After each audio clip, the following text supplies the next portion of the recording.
Purihin ng Diyos, purihin ng ating Panginoon. Sino nga ba ang ating kapwa? Sa Ebanghelyo ngayon, tinanong ng isang eskriba si Jesus. Sabi niya, sino ang aking kapwa? At ang tugon ni Jesus ay isang talinghaga na kung saan merong isang lalaking maglalakbay at sa daan siya ay binugbog, halos mamatay, ninakawan ng mga tulisan. Dumaan ang ibang tao, dumaan ang mga relihiyoso, dumaan yung may makapangyarihan, mga kaibigan siguro, mga kakilala, pero hindi siya tinulungan. Ngunit dumaan ang isang Samaritano, siya'y nahabag at tinulungan agad at inalagaan.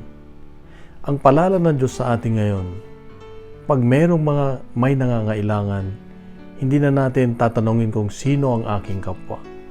Para bang, pag tinatanong mo kasi, para bang, sino siya? Para bang merong hangganan. Siya ba'y kapamilya ko? Siya ba'y kagrupo natin? Siya ba'y kasama natin sa simbahan? Siya ba'y taga-baryo natin?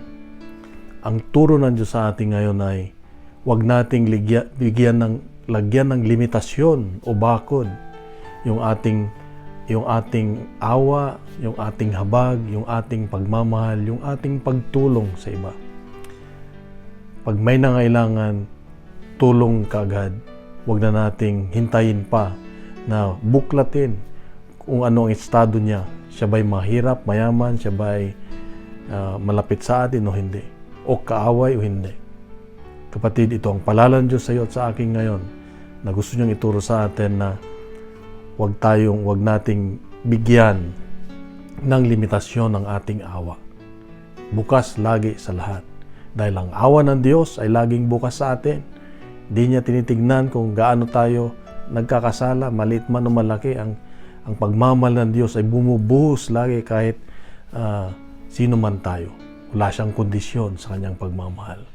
Patid, ganito tayo kamahal ng Diyos, mahal ka ng Diyos, mahal ako ng Diyos. Bukas muli, meron siyang magandang mensahe. Pagka natin itong mabuting balita, siyang ating mabuting balita.